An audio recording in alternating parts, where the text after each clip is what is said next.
Jakarta, Bloomberg, Indonesia's aviation safety regulator confirmed an off-duty pilot was aboard a Boeing Co 737 MAX 8 a day before the aircraft crashed, after Bloomberg reported that a third person was in the cockpit and helped the crew disable a malfunctioning flight control system.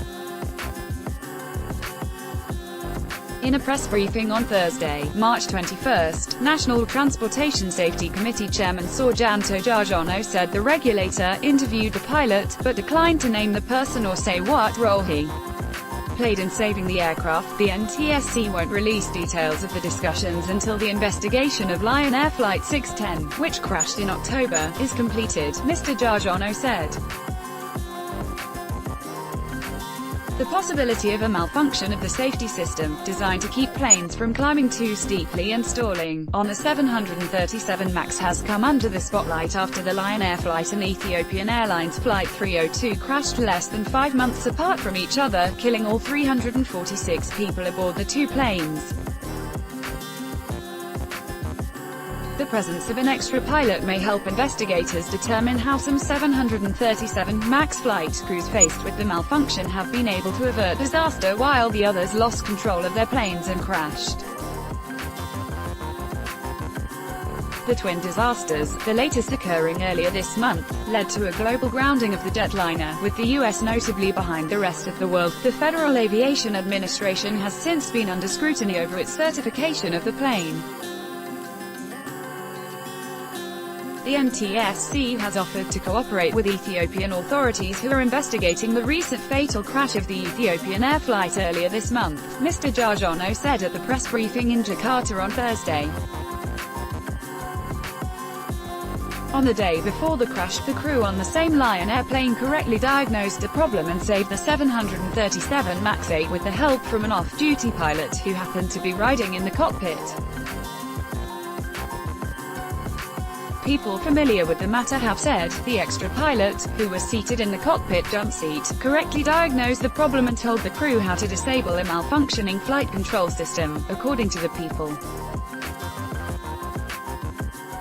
The Indonesian regulator didn't mention the off-duty pilot in its preliminary report of Lion Air Flight 610 because they hadn't interviewed him then, as they were focusing on finding the black box, said Mr. Nurkahayo Utomo, lead investigator at the NTSC.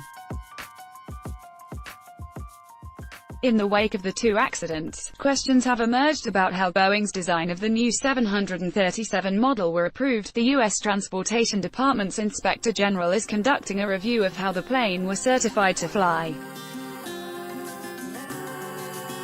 The FAA said last week it planned to mandate changes in the system to make it less likely to activate when there is no emergency. The agency and Boeing said they are also going to require additional training and references to it in flight manuals.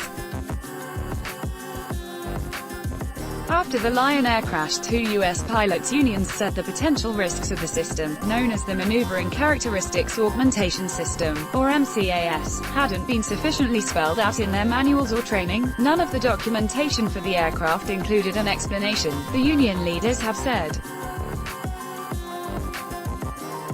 The system had baffled pilots by pushing the Lion airplane's nose downward dozens of times, exerting more and more force until they lost control. The same measure had kicked in with alarms blaring shortly after takeoff on a flight the evening before the October crash. The pilot riding in the jump seat suggested the crew flipped switches that cut power to the haywire system.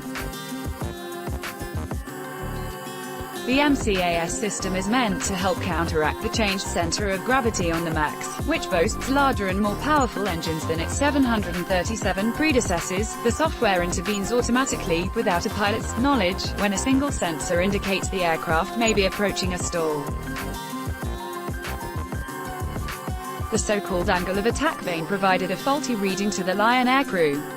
Separately, the Indonesian Commission disputed recent media reports revealing detailed contents of the cockpit voice recorder inside Lion Air 610, saying they were based on people's opinions, rather than reality. Reuters earlier reported details of the struggle the crew faced on the day of the disaster, which resulted in the death of all 189 people aboard.